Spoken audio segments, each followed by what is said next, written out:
La campagne de financement de la Fondation canadienne du Rhin arrive à grands pas. Alors, pour nous en parler, je reçois du Centre de santé et des services sociaux des Esquerres d'Amos et infirmier-chef soins critiques, M. Normand Lemieux. Monsieur Lemieux, bonsoir. Bonsoir, monsieur. Merci d'avoir accepté cette invitation-là. Ça faisait un petit bout de temps qu'on ne s'était pas vu. On s'ennuyait. OK. Parce que mais on sait que vous êtes tellement... vous êtes un infirmier tellement occupé, il me semble, parce que vous en avez grand à couvrir, il faut le dire, parce que quand on parle de dons d'organes et de tissus, on en avait parlé déjà, puis j'aimerais ça que dans un autre temps prochain, on revienne un peu pour parler plus en détail de ce que vous faites. On en avait parlé déjà, mais j'aimerais parce que j'appelle ça sensibiliser les gens, moi, à la cause. Oui, c'est le rôle le plus important pour nous, comme moi, là, mon rôle comme responsable du don d'organes en Abitibi, c'est de sensibiliser la population à accepter que si jamais la décision est demandée, d'accepter le don d'organes. Donc, c'est une question qui est difficile. Il y a plein de préjugés, il y a plein de choses qu'on essaie d'éteindre. Il y en a encore des préjugés, malheureusement. Ben, on a toujours peur de savoir est-ce que c'est bien là, on est-tu rendu à cette étape-là pour vrai. Donc, il faut vraiment qu'on ait une technique d'approche qu'il faut aller voir avec les familles pour s'assurer qu'ils ont bien compris le processus et qu'on est clair avec eux autres. On devrait, en tout cas, si c'est possible, M. Lemieux, on se reverra avant la fin de mes émissions prévues pour mai, qu'on puisse resensibiliser, faire un petit peu un rappel aux gens. On pourra revenir dans la semaine du don d'organes en avril. Ah, exactement. Alors, on va communiquer ensemble, puis on avertira les gens, puis de ce que l'on va parler. Alors, on est en campagne de financement pour la Fondation canadienne du Rhin. C'est la campagne porte-à-porte en Abitibi-Ouest, à Ville-Marie et dans les commerces de l'Abitibi-Est également. C'est vous qui êtes en charge de ça? Oui, bien présentement, je suis par intérim président de la Fondation canadienne du Rhin, secteur Abitibi-Témiscamingue. Et là, on est en pleine période, le mois de mars étant le mois du Rhin. Donc, on en profite à la Fondation canadienne du Rhin pour faire notre levée de fonds annuelle. Donc, le porte-à-porte qui va débuter vers la fin mars jusqu'au début avril. Donc, pour tous les secteurs de l'Abitibi-Ouest, de la Sarre, va être couvert. À Ville-Marie aussi, on a déjà préparé tout un gabarit de personnes qui vont passer dans les maisons pour ramasser des sous. Pour le secteur d'Amos, le secteur d'Abitibi, c'est plus par courrier seulement qu'on va envoyer des lettres aux invitations au commerce de solliciter pour un don à la Fondation. Est-ce qu'en général, les gens sont sensibilisés à cette cause, M. Lemieux? Bien, je pense que oui, parce qu'en plus, on connaît beaucoup la maladie rénale. On sait que beaucoup de gens, une personne sur 14 souffre d'insuffisance rénale. Donc, il y a quelqu'un dans ta famille, quelqu'un quelque part qui a un problème de fonction rénale. Donc, on pense déjà que... Puis nous, à la Fondation canadienne du Rhin, l'argent qu'on ramasse, c'est beaucoup pour la recherche et essayer de trouver qu'est-ce qui se passe, qu'est-ce qui fait que on est rendu à un problème rénal dans notre vie, là. Fait qu'il faut régler ça. On a aussi à la Fondation du Rhin un service aux patients. Donc, le patient qui est atteint d'insuffisance rénale reçoit des services via les hôpitaux et via aussi des centres de dialyse, naturellement, parce que quand ils sont rendus à une étape où ils doivent s'en aller en dialyse pour leur traitement pour le rein, bien, c'est parce que le rein ne fonctionne plus. Puis le rein, bien, c'est un filtreur de toutes les toxines. Fait que si on n'en prend pas soin, bien, on voit les problèmes que ça apporte. Parce que j'en ai parlé tellement souvent avec Feu M. Trottier, qui nous a malheureusement quittés. Et puis, on en parlait dans les premiers temps, quand on parlait de dialyse, ben là, c'était Montréal. Ça, là, c'était vraiment... c'était terrible, tout simplement. Aujourd'hui, on regarde ça, et les centres de dialyse, on en a chez nous dans chaque région de l'Abitibi-Témiscamingue. Puis, une question, M. Lemieux. Est-ce que, disons, dans la dernière décennie, est-ce qu'il y en a beaucoup plus, ou si la moyenne, le nombre stagne et stable? Moi, on pense pas que ça augmente, que ça diminue. Ça augmente. Parce que la progression des maladies chroniques fait en sorte que les gens aussi, le vieillissement de la population, donc les gens vieillissant, dépendamment des habitudes de vie que les gens ont, bien là, on s'aperçoit souvent que les gens n'ont pas pris une bonne habitude de vie et développent des problèmes rénaux, développent un peu d'obésité, de diabète, et tous ces problèmes-là vont occasionner un problème rénal plus tard. Est-ce qu'on peut dire que c'est une malnutrition, entre parenthèses? Effectivement, oui. On peut parler de malnutrition, oui. Malbouffe. Ou on s'alimente mal. Ben, c'est ça. On est porté à manger des choses qui porte plus le taux de glucides élevé qui fait que ça occasionne automatiquement un surplus de sucre dans notre organisme. Et c'est là que le rein, il travaille fort pour que ça élimine, mais à un moment donné, quand tu en donnes trop, ben et c'est tellement facile aujourd'hui d'aller dans l'excès, si on peut s'exprimer ainsi, parce qu'il y en a tellement aujourd'hui. Effectivement. Consentement aux dons d'organes, RAMQ et notaire. Ce qu'on est là aujourd'hui, c'est parce qu'on demande aux gens de signifier leur désir de devenir des donneurs. Parce que souvent, on rencontre des familles, on leur fait la demande de don d'organes, mais ils ne connaissent pas est-ce que la personne qui est en mort cérébrale, qui est un donneur potentiel, est-ce qu'il a signifié à sa famille que si jamais ça l'arrivait, si jamais un médecin ou un infirmier vous approche pour ça, de ne pas refuser, parce que moi, je veux que ça soit ça. Fait que souvent, les patients, les familles ne le savent pas. Et là, ils sont en discussion, ils ne savent pas trop quoi répondre. Puis là, souvent, la situation est grave. Ça, c'est un accident qui arrive le matin, on s'en va travailler, pouf, il arrive un accident, il arrive quelque chose qui fait que tu deviens un donneur d'organes. Peut-être qu'il y a un traumatisme au niveau du crâne qui fait que le cerveau va mourir, qu'il n'y aura plus de possibilité de respirer pour la personne parce que le cerveau n'a plus de commande. Fait que là, ces gens-là sont démunis parce qu'en même temps, ils vivent un deuil important et en même temps, il faut qu'ils fassent un choix. Parce que c'est à eux à faire le choix final. Est-ce qu'on peut aller au don d'organes ou on va en fin de vie? Donc, c'est tout le choix de la famille qu'il faut faire. Et le consentement, c'est que si la personne a au moins, premièrement, signé sa carte d'assurance maladie en endo, et ce qui est arrivé depuis 2 ans, c'est que le ministère, dès qu'on renouvelle notre carte d'assurance maladie maintenant, on reçoit à l'intérieur de notre enveloppe un feuillet et vous pouvez remplir ce feuillet-là. Et quand vous allez faire pour votre photo à la régie d'assurance, à la société des automobiles, à la SAC. Je veux dire, à la SAC, excusez. Eux autres, ils vont se charger d'acheminer ce formulaire-là à la RAMQ. Et nous, on va bâtir il y a un registre qui est bâti au Québec. Et nous, on a accès par des sites web et des codes d'accès pour aller voir avec le numéro d'assurance maladie de la personne, oui, elle a signé ou non. Et ça permet à la famille de dire, ah ben oui, il a signé, il était d'accord. OK, on va respecter son désir de devenir donneur. Et les notaires font la même chose. Oui, exactement, parce qu'il y a un registre. Est-ce que ce registre-là est notarié? Oui, il est aussi notarié par les notaires. Oui. Et nous, on a accès à ce registre-là, qui est un registre à part, où on a accès, nous, à Transplant Québec et les personnes ressources, les coordonnateurs, à aller voir la même chose avec le numéro d'assurance maladie sur le site des notaires du Québec. Et on peut aller dans cette section-là pour vérifier si le patient a signifié à son testament que oui, j'accepte le don d'organes si je suis rendu à cette étape-là. Monsieur Lemieux, moi, j'ose souvent avec des gens, puis on dirait que les gens, je ne veux pas dire que les gens ne sont pas conscients du don d'organes, mais on dirait que, entre parenthèses, là, ils ne prennent pas ça trop au sérieux. Ils prennent ça à la légère un peu. Et de temps à autre, moi, des fois, je jase, comme je disais tantôt, avec les gens. Puis, quand on leur dit, as-tu signé ta carte pour un don d'organes? Ah, c'est bien trop vrai. Il faudrait bien que je fasse ça. Tu sais. Mais, rencontrer cette personne-là un an après, puis tu l'as...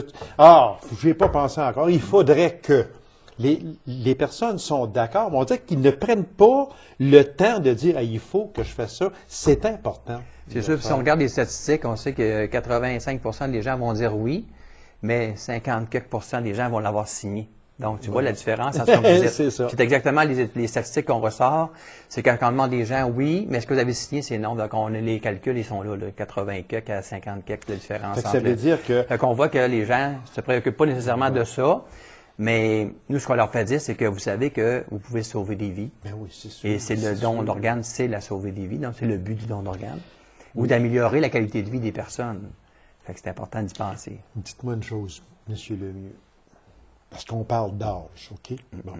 Il y a des fois, des personnes peuvent se dire, oh ben moi, quand je suis rendu à 70 ans, 72 ans, 75 ans, ils ne prendront pas d'organes dans mon corps. Voyons donc, ils sont finis quasiment, les organes. On entend souvent.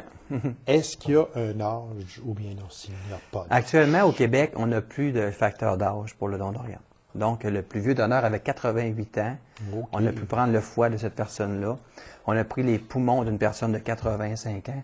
Donc, faut plus penser parce que on est âgé ou on prend des pilules, on est diabétique, on est fumeur. C'est pas des raisons maintenant. Il y a quelques raisons qu'on empêche le don d'organes, c'est minime. C'est de moins en moins on va jamais cibler personne. Tu vois qu'on a une personne en potentiel don d'organes, on évalue le dossier et on regarde l'état de santé de la personne.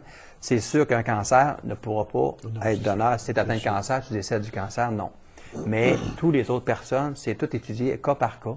Et c'est le coordonnateur médical de Transplant Québec qui prend la décision avec le transplanteur d'accepter ou non l'organe du patient. Donc, on s'entend bien là, pour ceux qui se posaient la question, parce que même moi, je l'ai déjà entendu, cette question-là, à maintes reprises. Alors, je suis rendu bien trop vieux pour... c'est les jeunes qui devraient faire ça. Il n'y a pas d'âge. Plus maintenant.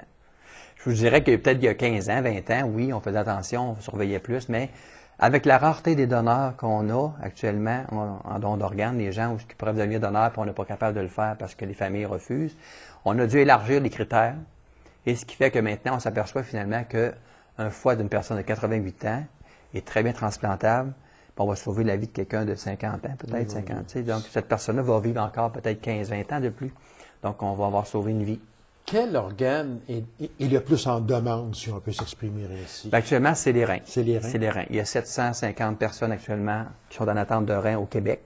Eh, mon Dieu. Juste en Abitibi-Témiscamingue, là, il y en a une vingtaine que j'ai rapatriés là, pour les reins. On est à 19 patients en attente. Ça, c'est 19 personnes qui sont en attente au moment. 12 personnes pour les reins actuellement en Abitibi-Témiscamingue. Trouvez-vous ça gros? Bien, c'est moins que c'était l'an passé, mais il y en a tout le temps. Donc, il y aura toujours quelqu'un qui va avoir besoin, à un moment donné dans ta vie, de dire, oh, un jour, ça peut m'arriver à moi, donc, est-ce que je suis prêt à prendre la décision? Oui. Mais encore là, on dit, prenez votre décision, signez vos papiers. Si tu signes tes papiers à la RAMQ, tu signes tes papiers au notaire, mais tu n'en perds pas à personne. C'est bon, mais il manque un petit bout. Il manque un petit renseignement. Avisez votre famille que c'est important qu'ils sachent, un membre de votre famille soit au courant, pour que si un enfant ou un frère qui arrive de l'extérieur qui n'est pas au courant, bien, ils savent que, ah oui, il m'en a parlé, il est d'accord avec ça. Fait que ça va aider aux familles aussi de prendre la décision, puis ils vont se sentir moins pris dans le deuil. Les statistiques. Bon, je sais qu'on n'aime pas se perdre dans les statistiques, non, mais en gros, comme vous le disiez si bien tantôt, il y en a 19 au moment où l'on se parle qui sont en attente de greffe de rein. Est-ce qu'il y a d'autres personnes qui sont en attente de d'autres greffes? Ici au Québec, en Abitibi-Témiscamingue, écoute, on a encore 6 personnes qui attendent pour un foie et des foies surtout. Et il y a des reins pancréas aussi qui sont transplantés là, chez les personnes. Fait qu'on attend du monde. Il y a eu quand même, l'année passée, en 2014, il y a eu 9 personnes de l'Abitibi qui ont été greffées. Okay. Donc, 4 qui ont reçu des reins, 2 ont reçu un foie et 1 a reçu un pancréas. Donc, rein pancréas, le joint des deux. Donc, ça permet à ces gens-là de survivre. Donc, on a beaucoup de gens qui bénéficient quand même. Et oui, pas parce qu'on est en Abitibi-Témiscamingue que le don d'organes n'est pas possible. Parce que souvent, on nous dit, on reste trop loin des grands centres, ça ne marchera pas, on est loin de tout le monde. C'est pas vrai, parce qu'on en a des patients qui deviennent donneurs ici en Abitibi. C'est sûr qu'on a un transfert à faire vers le centre de prélèvement qui est à Montréal, mais toute l'organisation du transfert se fait ici quand le patient est transporté parce que le prélèvement se fait à Montréal. C'est ça. Mais on peut aussi le faire en Abitibi si on veut. Si la famille refuserait de transférer le patient pour X raisons, bien, nous, on discute avec eux autres la raison pourquoi. Okay. Si c'est vraiment impossible, s'ils nous disent, nous, on accepte le don, mais si mon patient ou si mon garçon reste ici en Abitibi, j'accepte de le faire. Donc, nous, on va faire venir des équipes de Montréal. Ils vont voyager par avion, ils vont venir faire le prélèvement, ils vont retourner avec l'organe pour la transplantation après. C'est possible aussi de le faire. C'est possible. Mais c'est plus facile d'envoyer le patient dans les centres de prélèvement, puis là-bas, ils sont tous bien organisés. On peut prélever beaucoup plus d'organes et de tissus parce qu'on sait que les tissus comme la cornée puis la peau, c'est des organes qu'on prélève pour aider les gens à recouvrer la vue ou à aider au grand brûlé.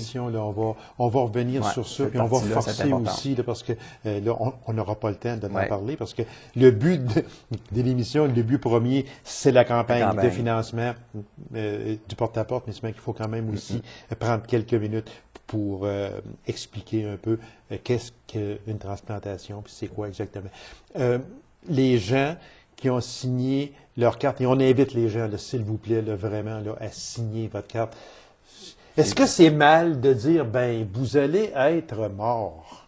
Tu sais, même si on vous prélève un rein, si on vous prélève un foie, je m'excuse, mais il ne servira pas à vous autres, là, mais vous pouvez sauver une vie. Est-ce qu'on peut dire ça comme ça? On le dit, il y a un ton à dire, là, c'est sûr qu'on l'a... C'est Est-ce que j'ai été trop direct? Peut-être un peu direct avec une famille qui vit la situation. Oui, exactement. Mais si moi, je vais faire une présentation, je parle à des gens, à des organismes, parce que souvent, je vais dans des comités là, sociaux, je rencontre des équipes, et je leur dis, écoutez, c'est important parce que ça va être jeté à la poubelle, là, carrément. Donc, faut penser que si ça peut aider quelqu'un, on ne sait jamais quand est-ce que ça pourra nous arriver à nous. Donc, c'est ça, c'est juste que, parce que c'est quand même un côté éthique, c'est un geste, là, tu sais, on dit que c'est un geste altruiste parce que au Québec, on le vit beaucoup parce que les gens sont prêts à donner plein de choses. Mais quand tu dis donner les organes de ton enfant ou de ta conjointe, c'est un autre paire de manches. Il faut sensibiliser les gens à ça. Comme je l'ai dit là tantôt, c'est sûr que le dire de même dans la chambre d'une personne qui est sur le point de mourir, ça passerait pas. Ça passe pas. Mais par contre, le dire là, comme je viens de le dire, c'est un peu pour dire, on va sensibiliser les gens, leur dire que, comme vous l'avez si bien dit, ça servira pas là après. Là. Mais on a aussi l'autre côté, c'est souvent c'est la famille qui va nous demander, hey, est-ce qu'il pourrait être un donneur d'organes? Parce que le patient est dans des soins intensifs. Il est intubé, sur respirateur. Est-ce qu'il y a des chances qu'il revienne? S'il ne revient pas, est-ce qu'il pourrait être un donneur? Oui, je pense que oui. Les familles commencent déjà à nous poser cette question-là. Parce qu'on essaie de sensibiliser tellement de monde qui sont prêts à dire oui, que souvent ça vient même d'eux autres, avant même que nous, on ait dit oui, ça en va vers le processus. Ça veut dire que les gens commencent à être sensibilisés. Oui. Plus qu'il y a peut-être une dizaine d'années. Absolument. Puis c'est avec peut-être des émissions là, comme on fait là pour le plus possible. C'est ça, refaire la c'est boucle, ça. Puis on va en refaire une autre, comme on disait tantôt, où on va expliquer encore plus en détail quel est votre rôle, vous, dans ça. Excellent. Parce que je sais que vous avez un rôle primordial à jouer dans ça. Et vous avez tout un rôle, puis c'est à la grandeur de l'Abitibi-Témiscamingue. Oui, on couvre l'Abitibi-Témiscamingue. Eh mon Dieu. Fait que, en terminant, on va revenir sur la campagne de financement parce qu'il reste à peine une minute. Donc, cette campagne-là, elle est sur le point de débuter. Elle va débuter. Comme dans le secteur d'Amos, on devrait envoyer nos lettres dans le courant de la semaine prochaine. Et les gens vont commencer. Là, on a nos démarcheurs qui sont déjà tous trouvés là, pour le secteur de la Sarre et toutes les paroisses environnantes. Puis j'invite les gens que si on les goût de venir faire du démarchage, puis de faire du porte-à-porte, de communiquer directement sur l'adresse de Fondation canadienne du Rhin. Et ce qui est nouveau cette année, c'est que ce qui va arriver, c'est que si vous n'êtes pas à la maison quand on va passer, on va vous accrocher une petite cocarde après votre porte de maison. Et vous pourrez, via Internet, donner votre don directement par Internet sur le site de la Fondation canadienne du Rhin. Fait que les détails vont être dessus, puis vous allez avoir un petit cocarde accroché. C'est pour très bientôt. Campagne de financement Fondation canadienne du Rhin, c'est la campagne du porte-à-porte pour l'Abitibi-Ouest, Ville-Marie et les commerces également de l'Abitibi-Est. Monsieur Lemieux, merci infiniment et tout le travail que vous faites. Vous faites un travail gigantesque et on vous en félicite également. Et puis, on va se revoir très bientôt pour donner d'autres explications. On va aller plus en détail sur votre rôle que vous avez à jouer pour les dons d'organes et de tissus aussi, qui est très important. Merci beaucoup, monsieur. Merci beaucoup.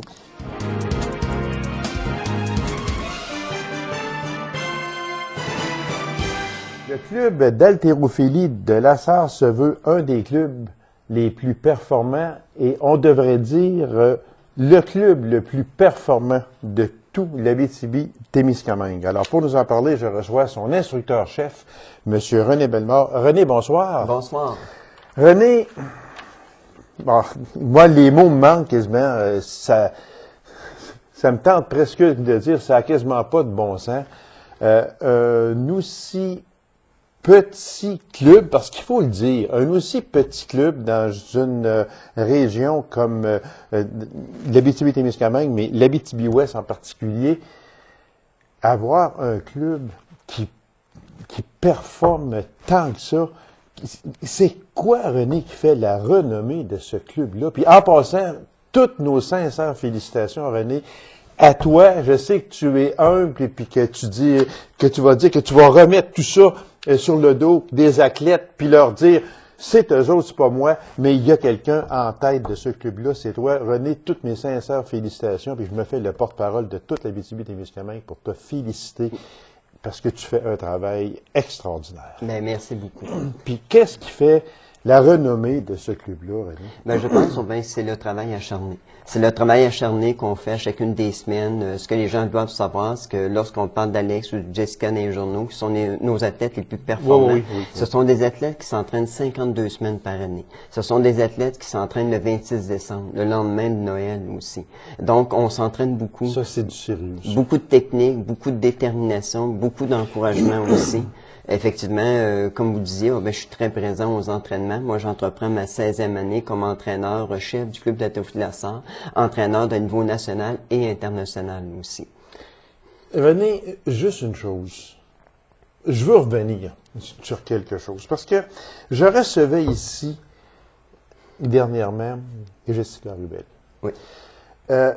Puis Jessica, elle était un peu malheureuse, les Jeux du Commonwealth, entre autres, parce que, elle a dit, et le plus sincèrement du monde, et on la croit, elle a dit que René Bellemare, son instructeur, là-bas, lui a manqué terriblement, que si René avait été là, que probablement que sa performance aurait été de beaucoup supérieure. Ça, c'est un bel hommage qu'un athlète te rend, René. Puis moi, là, je vais ouvrir une parenthèse très vite, parce que le temps passe toujours très vite. Y a-tu des commanditaires dans cet Abitibi-Ouest-là ou dans cet Abitibi-Témiscamingue-là qui peut épauler un gars comme René Bellemare pour qu'il puisse suivre ses athlètes sur des scènes internationales, des scènes mondiales, pour être avec ses athlètes, qui est avec ses athlètes 52 semaines par année, puis il peut pas aller soutenir son athlète qui est au jeu du Commonwealth, entre autres, parce que ça coûte trop cher. Y a-tu un ou des commanditaires dans ce secteur-là, s'il vous plaît? Montrez-vous, ça n'a pas de sens. Ce gars-là fait un travail extraordinaire, c'est extraordinaire. Fait que, s'il vous plaît, ça coûte quand même pas, là. Une commandite pour un an, René, peut aller à quoi pour toi, mettons, pour suivre tes athlètes? Entre 5 000 et 10 000. Hey, entre 5 000 et 10 000 $. S'il vous plaît. Hein? S'il vous plaît, là. Appuyez ce gars-là, s'il vous plaît. René, on va faire un résumé très bref des dernières compétitions, disons, il y a 5-6 mois passés à venir à aujourd'hui. C'est quoi? Puis après ça, on va parler d'un futur, moi, je l'appelle un futur champion du monde. On va parler de ton fils, Alex Bellemare. Disons, Gabriel, ça avait commencé en décembre dernier. En décembre dernier, à la qualification québécoise, compétition de très haut niveau, que très peu d'athlètes au Canada y participent. Donc, on a vu, Gabi, que Jessica et Alex se sont démarqués à cette compétition-là. Oui. Parce qu'Alex a pu élever suffisamment pesant pour embarquer sur la liste qu'on appelle élite, qui est la liste réservée aux monsieur de plus de 25 ou 30 ans. Alex, présentement, est le seul jeune âgé de 16 ans qui est sur la liste qui est là. Fait que lui peut être sur la liste, Jessica est sur la liste excellence aussi. Fait que les jeunes d'Abitibi, ce qu'ils doivent savoir, c'est qu'à la Sarre, vous avez 2 athlètes extraordinaires. Jessica, qui est sur la liste excellence, qui est parmi les 3 meilleures femmes au Canada, qui pourraient se tailler une place pour les Olympiques en 2016. Exactement, oui. Et Alex, qui est aussi sur la liste, qui présentement, Alex est coté parmi les 3 meilleurs garçons au monde chez les moins de 17 ans. Écoutez ça, là, dans les 3 meilleurs au monde, c'est chez nous, le petit gars, il reste à Macamique, puis il fait partie du club de la Sarre, haltérophilie, la Sarre, puis il est 3e au monde. Aïe, aïe! Une autre chose, Gaby, que je rajoute aussi, que les gens doivent savoir, c'est qu'Alex est 3e au monde, mais nous, c'est avec du beurre de pinot. C'est-à-dire que le premier puis le deuxième, ce sont la Corée et la Chine, qui sont souvent suspendus pour utilisation de stéroïdes anabolisants. Chose que jamais chez vous. Effectivement. Donc, nous, on espère aller à une compétition internationale dans l'année 2015 pour pouvoir challenger ces athlètes-là, mais à armes égales, que tout le monde soit au beurre de pinot. Exactement. On va y aller ici, là, parce que avec les Jeux du Commonwealth, on a ouvert une parenthèse tantôt avec Jessica Ruel, mais elle a, elle aussi, une très belle carrière, oui. Jessica. Oui, Jessica, durant les 5 dernières années, s'est maintenue parmi les 3 meilleures femmes au Canada. On peut parler d'élite. Oui. Oui, effectivement, l'élite, l'excellence, tout ça. Jessica est peut-être même la 2e femme qui pourra aller aux Olympiques. Présentement, tout va se décider à Houston, aux États-Unis, en octobre prochain, que là, Jessica va lever au championnat du monde senior, qui est un événement de qualification pour les Olympiques en 2016. Pour Alex, on en a parlé. Au moment où l'on se parle, Alex, ben là, il vient d'avoir des Jeux du Québec, oui. où il a établi encore une fois une foule de records. C'est ce qui est incroyable aux Jeux du Québec, c'est que lorsqu'Alex a levé ses barres, nous, on avait prévu battre le record de 1 kg. Le record d'arraché était 103, mais on a décidé de commencer à 108. Derrière Alex, au réchauffement, ça allait plus ou moins bien parce que 90 kilos à l'arraché était pesant. Fait qu'Alex, mon fils, me dit « Papa, je suis en détresse parce que c'est pesant là-bas. » Puis là, ce que les gens doivent savoir, c'est qu'on s'est battu dans notre tête, on s'est choqué dans notre tête, puis on n'a pas fait 90 kilos, mais on a fait 117 kilos. 117? 117. Donc, on a fait 27 kilos de plus par la détermination, par le vouloir, puis parce qu'on avait un cœur abitibien aussi, de représenter notre région. Oh, que c'est bien dit, un cœur abitibien. Oh oui, oh oui, oh oui, c'est vraiment... Fait que ça veut dire que il y a la force, il y a la technique, mais le mental. Le cœur et la tête, c'est très important. Comme Jessica vous a raconté, j'étais pas avec elle au Commonwealth, fait que ça a fait tout un impact. C'est que sa tête et son cœur étaient un peu moins là à la compétition, tout ça.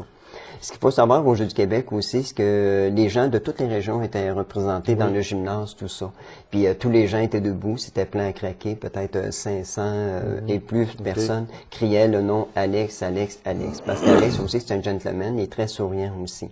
Après sa compétition complètement incroyable aux Jeux du Québec, parce qu'il devient l'homme le plus fort de l'histoire des Jeux du Québec depuis les 50 dernières éditions, on n'a jamais vu un homme aussi fort que ça. Alex a pris le temps d'aller voir chacun des athlètes, de leur serrer la main. Même celui-là qui arrivait 5e, 6e, Alex allait lui donner la main, le féliciter. La personne qui est arrivée 3e s'est mis à pleurer, un garçon qui est du même âge qu'Alex. Lui, il a arraché 70 kilos. Alex en a fait 117. Puis Alex, il a dit très humblement, continue à t'entraîner. Puis souvent, un jour, tu vas lever plus pesant. Puis lui, il s'est mis à pleurer parce qu'il dit, c'est incroyable de recevoir des encouragements d'un grand champion comme toi.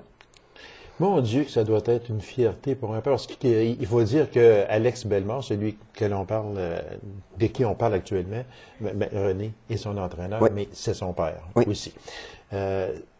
C'est toute une fierté pour un père. C'est une fierté pour un instructeur, oui, mais là, c'est son fils en plus de ça. C'est toute une fierté, René. Oui. Oui, c'est tout un travail aussi qu'on fait à la maison, parce que Gaby à la maison, il faut s'imiter à pas toujours parler d'haltérophilie, parce qu'Alex a besoin quand même de ventiler, de faire autre chose oui, exactement. Fait qu'on essaye de pas utiliser notre lien père-fils, là, qu'il y ait un lien Alex et l'entraîneur, puis un lien Alex avec son papa aussi. Dans le studio d'entraînement, est-ce que c'est difficile, parce qu'il reste à peine 1 minute, est-ce que c'est difficile pour René Bellemare de délaisser le côté père pour prendre le côté instructeur? Moi, quand je suis à l'entraînement avec Alex, on est nombreux dans le local, on est une quinzaine. Donc, je suis l'entraîneur. En réalité, le papa d'Alex, lui, il se retrouve beaucoup plus le soir à la maison avec Alex. Voilà, exactement. Alex aussi est rendu à un âge qui est capable de prendre beaucoup plus les commentaires, puis poussant sa barre, puis être plus agressif aussi. Puis ça fait quand même plusieurs années qu'on s'entraîne ensemble. Là, il a commencé, il y avait 5 ans, 6 ans. Mon Dieu. René, moi, les mots me manquent encore. Toutes nos sincères félicitations à toi en particulier et à tes athlètes également, parce que c'est beau avoir un cœur d'instructeur, mais si le cœur de l'athlète n'y est pas, ça ne fonctionnera pas non plus. Dernière chose, Gaby, que je dis en terminant, c'est que Alex, les prochaines compétitions importantes, c'est au début juin, ça va être à Wrocław en Pologne, championnat du monde junior, et puis en septembre en Australie à Apria au championnat du monde junior.